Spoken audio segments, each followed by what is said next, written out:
Today's video is a celebration. We made 1,000 subscribers. Now that's kind of a big deal, especially since there's no bikini girls to be found anywhere on my channel. That tends to drive subscribership up. I'm not exactly eye candy. So, hey, you guys subscribed to me for I don't know what reason, but I'm happy about it. And I want to thank each and every one of you for subscribing to my channel. I really hope you're getting something from this.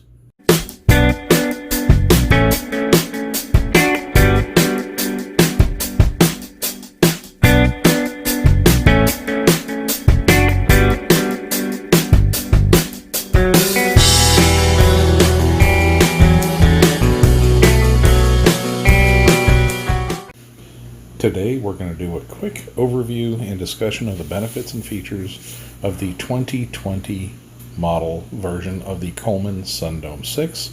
This model replaces a 2004 Coleman Sundome 6. Let's take a look at the differences. There are a couple of things that stand out in comparison to the 2004 model, other than the color, which they seem to change every year.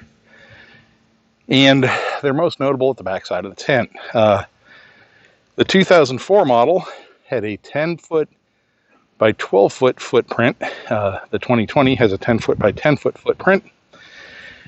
And the 2004 model, I believe, it's been so long since we've used it, I don't remember, but I believe it had a back door. This has a fresh air vent at the bottom that can be staked out further away or closer to the body. That's held with a stake. It's a simple two poles on the main body, one pole on the rainfly design. The body stakes out in 5 places, one at each corner.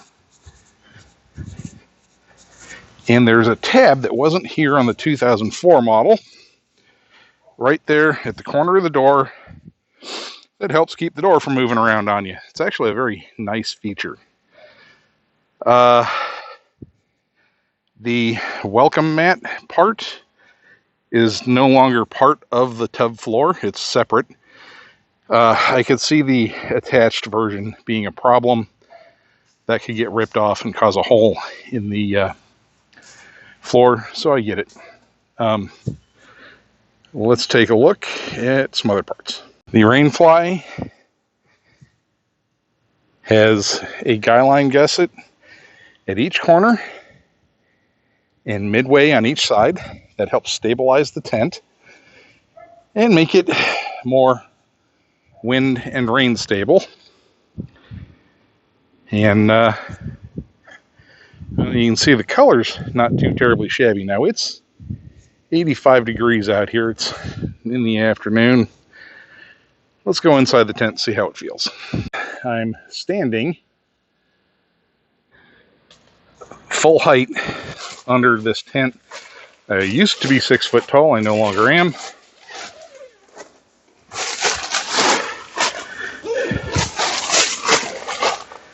The door has a big window. The back of the tent has a big window. And I don't know if you can tell what that is, but each side has a big mesh screen. Now, I'm not going to lie, it's hot in here, but it's not a whole lot hotter than outside. And if the air was actually moving in here, it would actually probably be a little cooler. And having said that, there's a nice breeze. So each of the seams where the tent is sewn that's not up against the mesh is seam sealed to prevent water intrusion. There's tiebacks for both the window here and the door here, and more tiebacks for the window. Storage pockets. So there's storage pockets. Now, I'm a big dude. You've seen the pictures of me. That fits my big hand. Here it is without the... There.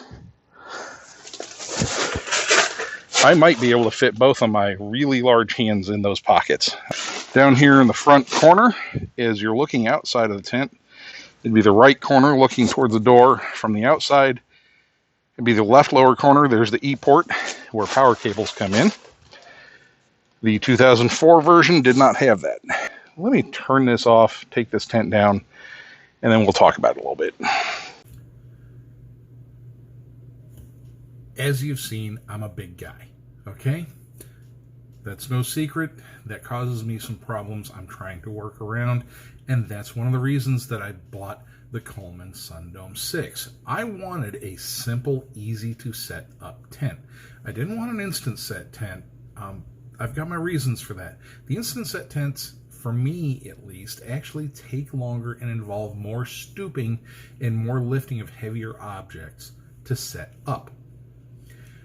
The Sundome and the other tents that are designed like it, it's just a 2 main poles that slip through partial sleeves and clip on, making it very fast, very easy, very minimal stooping to get set up.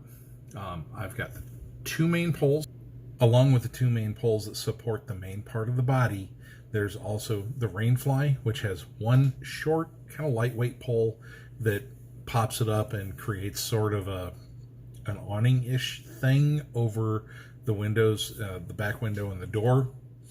The Rainfly attaches with clips and rings at the base of the tent. It requires a little stooping, but it's not terrible.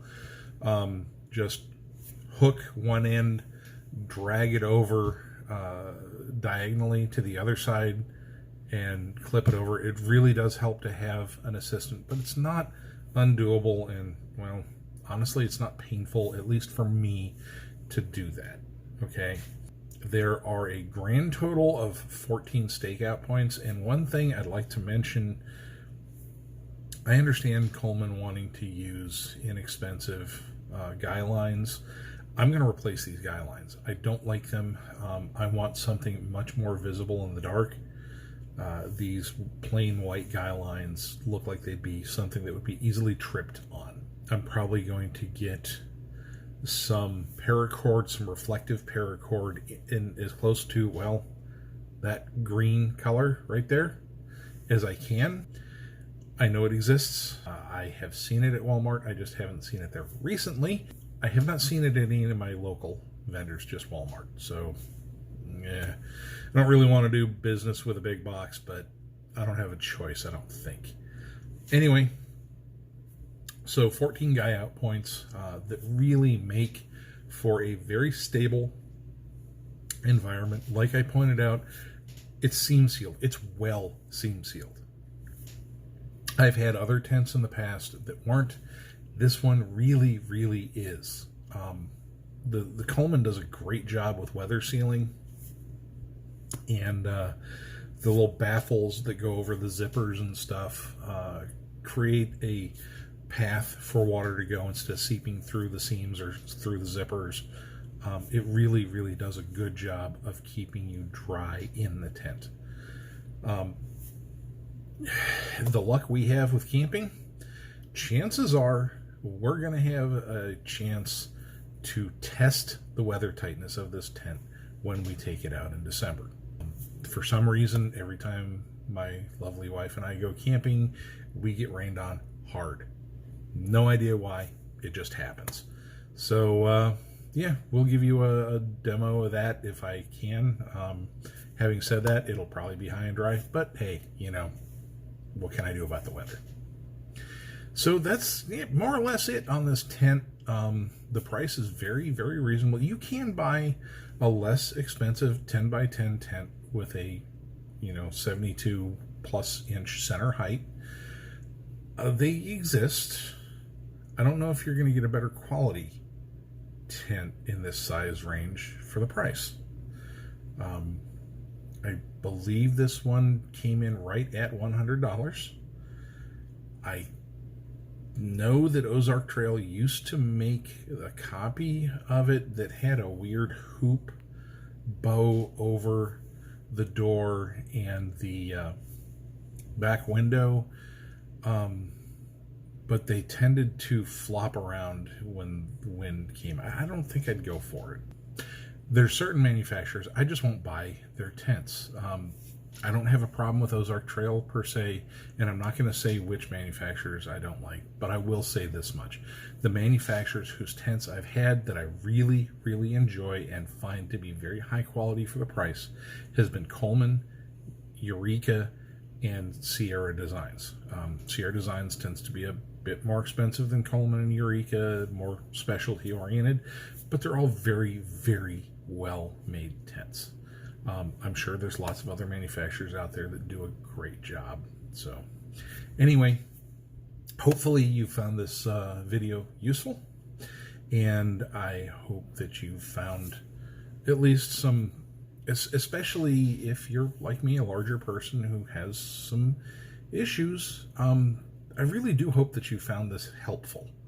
I want to encourage people to get out, do everything that they can, live their life to the fullest. We're here for a reason. We're not, contrary to what it feels like for a lot of people sometimes, we're not here just to work and then die, okay? Life is to be lived. Life is to be enjoyed. Love the people that you're surrounding yourself with. Just enjoy.